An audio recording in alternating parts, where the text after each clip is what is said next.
ఉన్నోళ్ళు పెద్దోళ్ళు రాజ్యాలు ఏలుతుండ్రు, పదవుల కోసమని మోసాలు చేస్తుండ్రు.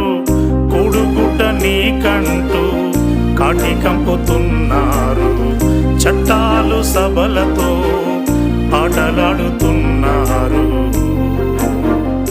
ఊరన్న రైతన్న చెయ్యి చెయ్యి కలుపన్న, ఊరన్న కూలన్న చెయ్యి చెయ్యి కలుపన్న. మారుతుంది లోకమన్నా, మారలేదు బ్రతుకులన్నా. ఈ జన్మకు ఇంతేనా ఈ రైతు బ్రతుకులన్నా. మారుతుంది లోకమన్నా,